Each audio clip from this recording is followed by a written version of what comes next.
दी fighter classes में आप सभी का एक बार फिर से स्वागत है।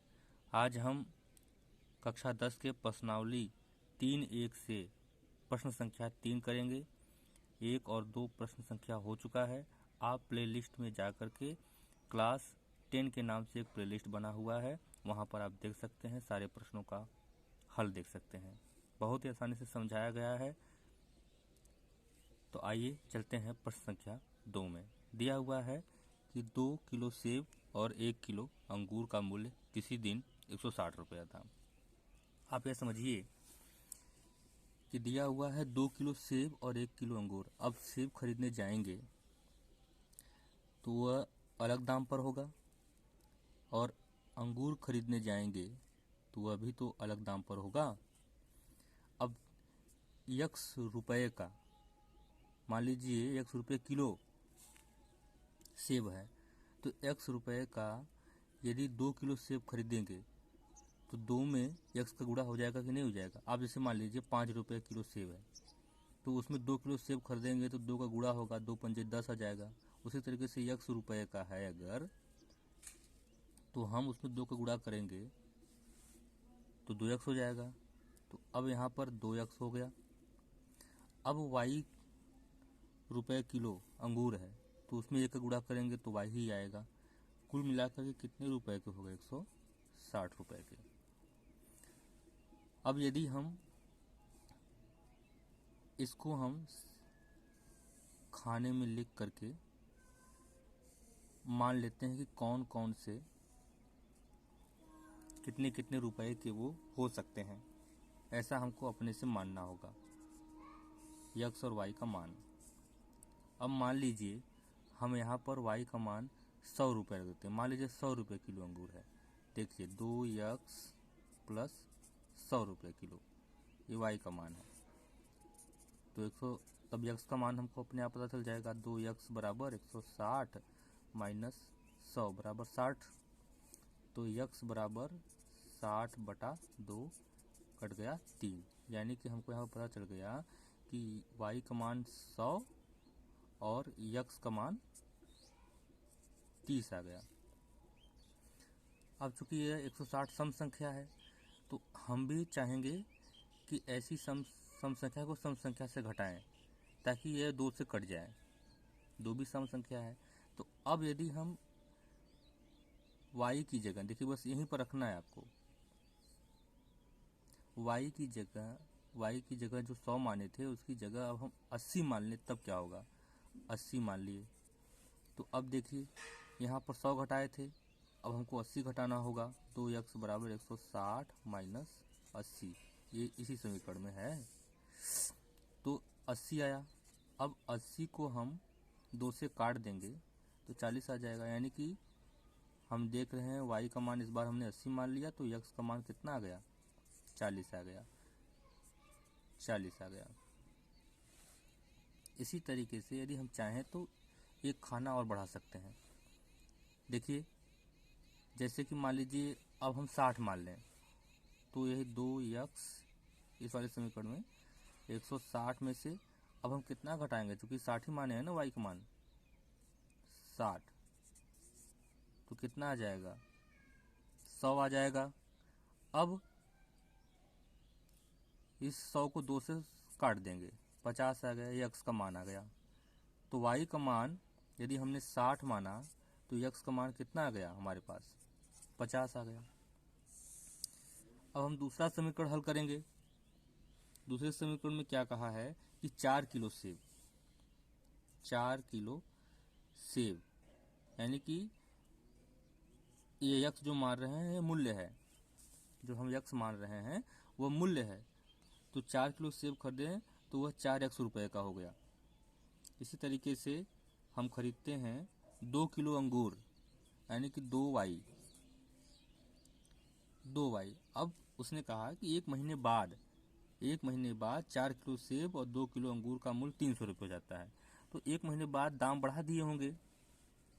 तो अब यहाँ पर हमको पता नहीं है कि x का मान कितना है, y का मान कितना है, यानी x का मान कितने रुपए है और y का मान कितने रुपए है। तो उसको हम अपने से मान करके 300 हमको लाना होगा। 300 हो गया। अब हम मान के चलते हैं, थोड़ा सा इसको देखिए, यह अगर हम कामा लेंगे तो इसमें से तो सब कट जाएंगे। यह 4, 2 और 300 समान है, सम है, तो कामा लेंगे तो कट जाएंगे। 2x हो जाएगा, यहाँ पर 2 एकम 2, यानी कि ये y ही बचा, बाकी 150 बचा इधर से। तो एक नया समीकरण मिल गया, 2x प्लस वाई बराबर 150। 2x प्लस वाई बराबर 150, ये 150 ही है। तो अब हम फिर खाना बना करके हमें देख लेते हैं अपने से मान करके कि x और y का क्या क्या मान हो सकता है। अब चूंकि यह 150 है तो सम ही, लेकिन इस तरीके से माने कि वह 2 से कट जाए।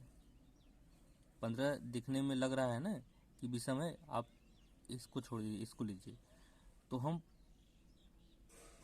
15 के आगे 0 है, यानी 150 है, तो हम ऐसी संख्या लें कि यह काट करके उसे और सम बना दिए। जैसे देखिए, हम कहना क्या चाहते हैं, आप ये देखिए, मान लीजिए कि हम 50 ले रहे हैं। अब हम यहाँ पर यदि 60 लेते हैं बच्चों, तो 90 आता, और फिर 200 भाग देते हैं, 45 आता, तो वो भी सम, लेकिन थोड़ा सा एकदम कट जाए पूरा का पूरा। तो यदि हम y का मान 50 मान लें, तो 2x बराबर 150 माइनस 50 और 100 आ गया। तो हम 2 से इसको काट दिए, तो x बराबर 50 आ गया। अब आप देख रहे हैं, हमने x का मान, y का मान यदि 50 माना, तो x का मान भी हमको 50 मिल गया। तो y का मान हमने 50 माना और x का मान भी हमको 50 मिल गया। अब इस प्रश्न को थोड़ा और आगे बढ़ाते हैं। अब हम क्या करें कि x का मान क्या माने। अब देखिए, y का मान ही लेके चलते हैं नीचे की तरफ। तो y का मान हम 60 यदि माने तो 60 मान चुके हैं। अब यदि 70 मानते हैं, तो 70 मानते हैं तो यहाँ से हमको क्या घटाना होगा, 150 में से 70 घटाना होगा। आएगा कितना? आएगा आपका 80। ठीक है, अब 80 में 2 का भाग देंगे तो कितना आएगा, 40 यक्स का मान। अब यक्स का मान 40 एक बार आ ही चुका है, तो बार बार उसको क्या मानना, एक बार आ गया दोनों यक्स और वाई, तो ठीक है। देखिए यहाँ पर यक्स का मान 50, यहाँ पर भी यक्स का मान 50। हम चाहें तो यहाँ पर फिर एक बार यक्स का मान 40 मान सकते हैं, लेकिन अगर आप चाहें तो मानिए, नहीं चाहे तो मत मानिए। चलिए मान ही लेते हैं, क्या जाता है हमारा। तो चलिए इसको हम कितना माने थे, 70 मान लिए थे। तो अब 150 में से अब हम यहाँ पर थोड़ा सा इसको हल करते हैं कि 150 में से हम 70 घटा दें तो हमको कितना मिलेगा, 80 मिलेगा, और इसको काट देते हैं तो 40 हो गया। तो यक्स का मान हमको 40 मिल गया। अब क्या माने, अब y का मान 80 मान लें। अरे y का मान तो एक बार 80 हम पहले मान ही चुके हैं, चलिए 90 मान लेते हैं। y का मान, बार बार गलती कर दे रहे हैं। चलिए y का मान हमने 90 मान लिया। अब y का मान यदि हमने 90 मान लिया, तो 150 में से जब हम 90 घटाएंगे तो हमको क्या मिलेगा, 150 में से 90 हम घटाएं तो 50 उधर से चला गया, 100, और 100 में से 40 गया 60, तो 2x बराबर 60। अब हम 2 को 60 से काट दें तो 30 आया, यानी कि x बराबर 30। तो y का मान 90, तो x का मान 30। अब हमको बच्चों यह एक x और y का मान हमको पता चल गया है। कई मान हो सकते हैं, बहुत सारे मान हो सकते हैं, आप जितना अपने से मानेंगे उतना मान हो सकते हैं, लेकिन बस ये ध्यान देना है कि हमको x और y के जगह पर रखने पर पहले वाले समीकरण में 160 आए, दूसरे वाले समीकरण में 300 आए।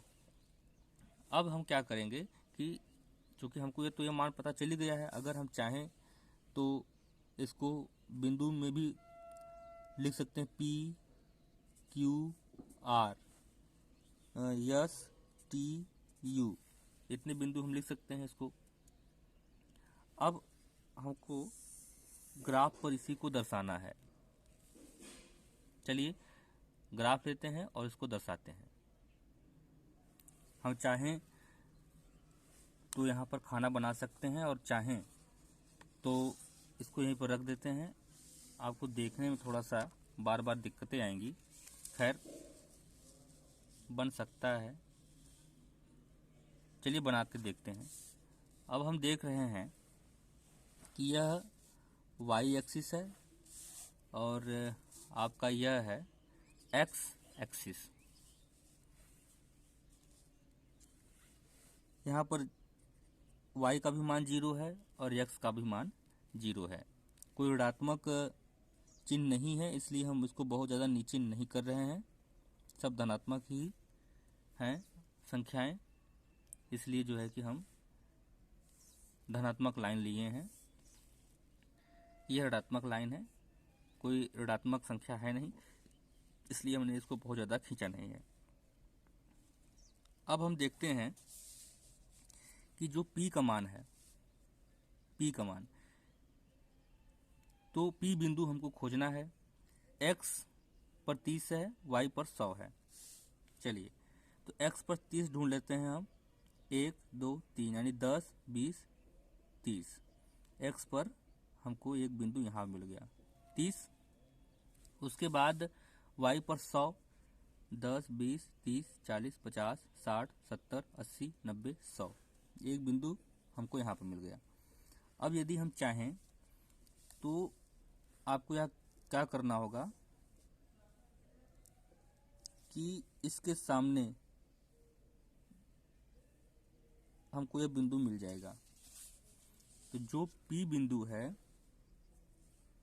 यहाँ पर हमको मिल गया, हम यहाँ पर इसको दर्शा सकते हैं, P 30 और 100, P 30 और 100।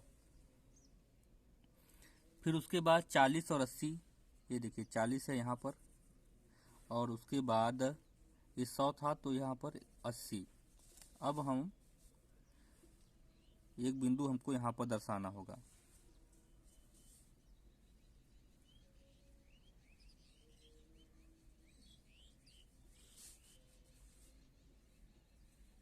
यहाँ पर, तो यहाँ पर कौन सा बिंदु है? Q बिंदु 40 और 80।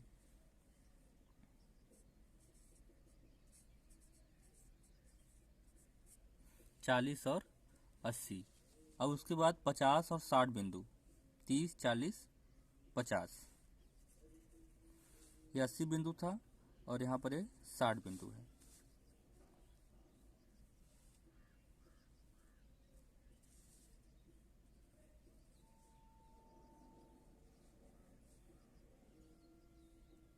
यहाँ पर यह 60 बिंदु है। क्या है इसका नाम? R बिंदु है यह, और 50 और 60।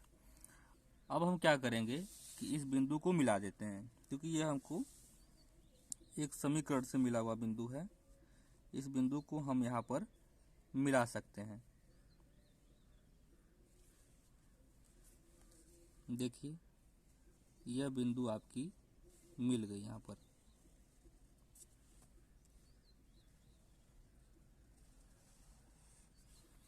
यह बिंदु आपकी मिल गई। अब हम क्या करेंगे कि हमको दूसरे समीकरण से ढूंढना है बिंदुओं को, यस बिंदु ढूंढना है। तो एक तो 10 20 30 40 50, एक बिंदु यक्स की यहाँ पर है, और वाई बिंदु 10 20 30 40 50, तो एक बिंदु यहाँ पर है। तो इसको हम बिंदु को यहाँ पर, ये देख रहे हैं आप, अगर हम इसको यहाँ से खींचेंगे तो यहाँ पर आएगा ही। तो एक बिंदु तो हमको यहाँ पर मिल गया, यानी कौन सा बिंदु? यस बिंदु। ये देख रहे हैं आप, यस बिंदु, 50-50 वाला बिंदु। तो यस बिंदु है आपका 50-50, ये बिंदु मिल गया। उसके बाद 40 और 70 बिंदु ढूंढना है। ये तो 40 हो गया, और चूंकि 50, 60, 70, अब हमको यहाँ पर बिंदु ढूंढना है। चलिए इसको भी करके देख लेते हैं।